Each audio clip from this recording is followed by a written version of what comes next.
Hey, how's it going? And welcome along. I'm Rory from Wreck My Funeral or Drafthead Studios. All depends which way you're facing and how you're doing today. Welcome along to Devlog number 9. This is getting really exciting. Now, before I begin, I just want to give a really quick shout out. Now, the YouTube channel has been up now for a month or so. We're on 64 subscribers. I'd love it if it was a lot more, but I'm so pleased that it's growing and it's getting bigger and people are watching the stuff on here. And that is all absolutely wonderful. So I wanted to give a quick shout out to a couple of people that comment regularly. I really appreciate it. And of course, if I butcher the name, I do apologize, but I'm just reading. So Bealodge. It's that. You messed up big, mister. Feel free, comment, tell me exactly how I pronounce your name. Bealodge? Sorry. Firstly, thank you so much for all your input. So when people comment with ideas for the game, sometimes they'll say things that I have already thought of, and that's brilliant for me because it reaffirms that, maybe it isn't such a bad idea. Sometimes it will be something that I haven't thought of, and oh, what a great idea. So I really appreciate when people do comment. Same with Rusty Plus. Thank you for all your input. 3D graphics fun. You've been commenting on my videos for so many years now. It's amazing to have you still following along. Thank you so much for all your support. Steve Langford 8087, again, thank you so much. Dave Martin 9024, again, thank you all you people that are commenting on the videos and really helping. Not only does a comment mean a lot to me, it actually really helps get the videos out there. So even just taking a minute just to stick a quick comment in about anything that we cover. I can't tell you how much I appreciate it. Thank you so much. And of course, if I have missed anyone, apologies for that. It's very early here. I've got an exceptionally busy week this week, so I've got up early to get this one done. That's commitment. So now, let's see. We've got some really cool stuff to cover in this episode. There's quite a bit, so I need to think where to start. Now, when you first launch the game, it will show you a cool looking splash screen. This is still all in progress at the moment, but this is the sort of thing that you'll see when you first launch the game. Now, I know that obviously everybody's in funny positions, but this will be kind of the sort of press any key to start button, a little bit of info about the game and all of that kind of fun stuff. It'll have some sort of faint animations and interesting stuff going on. And what you'll do is you'll press any key to begin. That will then take you into the main map, which will be here. And this is how you'll be greeted. You will start in the lift, which I've moved so that it's sitting there. And as you can see, the lift shuts down behind you, closes behind you, which is cool. I love it. So it's just that kind of, again, it's all this is a real facility kind of vibe. It's all about, making it feel kind of alive and everything is intentional. You'll hear as well, we've got some music. It's just temporary music at the moment, but you'll start hearing sort of music playing in the background. There'll be some kind of ambient sounds and all of that. So been working on that. And then the fun thing, if you want to quit the game, you actually go out through this door and you walk down this corridor and it quits. There we go, that's quite a fun thing there. Let's jump back in again. Now over here you can see we've got my cannon. Now if you didn't see this on my other channel, I am doing a tutorial. It's not really a tutorial, it's a kind of guide of me building this cannon. This one's not completely right. I made a few mistakes I need to sort of tweak and fix, but it's not bad, it's pretty cool. But that's a cool prop that you'll be able to use to inflict damage on a ragdoll. This is a test that's currently not working quite right. He's supposed to follow you. What's wrong with him? So that when I have, these guys sitting around, their heads will follow you about. Yeah, for some reason, he's looking down there. Like, my eyes are up here. What's next? So let's head round here to the challenges. Before we do... Why did the golfer bring 2 pairs of pants? In case he got a hole in one. Oh dear. Right, the challenges. Now, there has been a lot of progress, although it might not seem like it. There has been a lot of progress here. There is still a ton to do, but it's all coming along nicely. So firstly, I've blocked off this area up here, which is all good. And then the challenges are through here. So, yep, we did already cover this, but now the challenge rooms are completely blocked out and they fully load and unload themselves. So as I walk through here, challenge room 1, you'll still see it if I kind of back away. See, it unloads itself. Again, I'll optimize that so that you can't actually see it all happen, but right now it's handy to be able to see just while we're testing. So this is challenge room 2.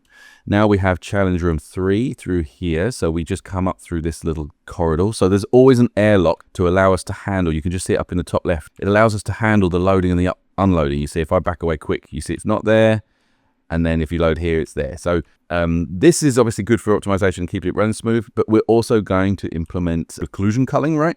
So basically where you're not looking as well, it doesn't bother rendering stuff. So we've got this room in here. So this is our challenge room 3. The actual layouts, it's just a blocked out room at the moment.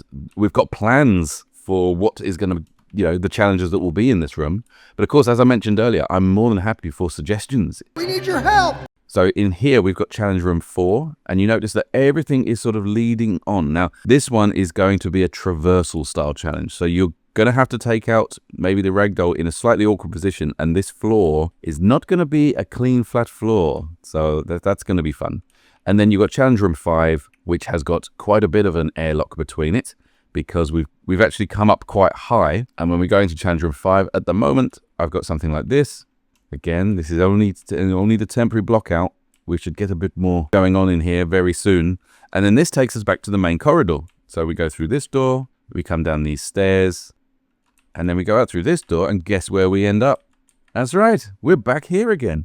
You see, so it is all interlinked. If I actually come out into, let's call it God mode, the editor, I'll show you the facility is just growing. I mean, there's in Factorio, right? It's called the factory must grow. And I'm going to kind of steal that as the facility must grow. So this is where all of those challenge rooms are. It's all large blocks. That dude there, what's he doing? Oh, it's because it's part of the stairwell. Stairwells are really, I'll tell you what, when you're working in cubes, stairwells are really tricky. So that's it. That's the main corridor there. And that's that whole section. And this is the way this will continue to work. Basically, building out in that kind of direction to infinity, we'll just keep building the challenge rooms out and out and out. And that's our small hall. Now, our infinity studio is about 20 kilometers off in a direction over that way. And we've got basically a portal system, I think I showed you in the last episode, where when you walk through here, it will actually teleport you to the place 20 kilometers away. So for the changing area, the small hall will be permanently there, but all the rest will actually be dotted around completely different places in the map, and you'll just teleport to them, which is quite cool. Yes, it is. Right, okay, so let's go to the museum. I have been working in the museum. And again, this is something, it's just the starting point. It's really cool. I'm really pleased with it. Through here, I have done some work. And it is in these 2 buttons here. Now, can you guess what the first one is? That's right. It's a light switch. So basically, press on this and it dims it down. So it looks now like a really cool looking cinema. Very cool. And then what does this button do? Oh, you... And what does this button do? Ah ha ha ha ha. There we go.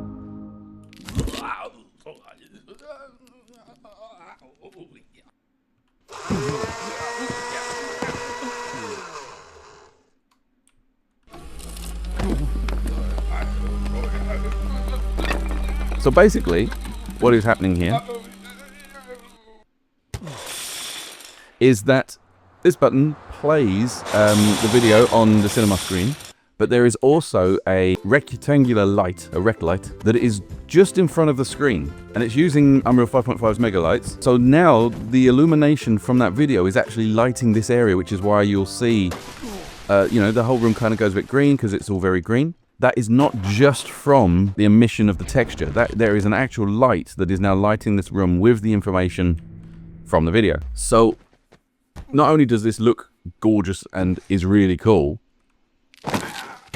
I will be able to have the button for each of these episodes. You press the button and it will play it, along with some other fun stuff that I will probably hide in there if you can find certain things around the map. So at the moment I've only set up the one, but it does work. You can switch it off and it goes off, and then when you press play again, it starts from the beginning and lights the room accordingly. And then when you're done, you can come here and switch the lights back on, and boom, it's like that moment when you leave the cinema, it's all bright after you've been chilled out. I know the feeling. So yeah, that is the cinema as it is right now. So I'm going to add some more buttons so that you can choose different videos to play. Very pleased with that. Very cool little system. Might need tweaking a little bit, but it's a really good start anyway. And I also wanted to say, do not forget this credits room. If you want your name in there, make sure that you follow on the Kickstarter page. And if you haven't seen the Kickstarter page, please jump into there. Links in the description. Make sure you click this notify me on launch button.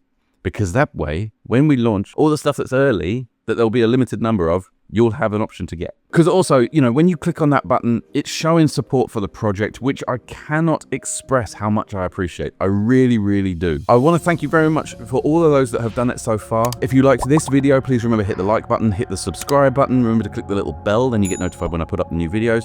And again, I just can't thank you all enough. I'm really, really enjoying this series. I'm absolutely loving this. I can't wait for Devlog 10. That will be just around the corner, and that will have even more really cool, amazing stuff. So, until then, thank you very much, and bye for now.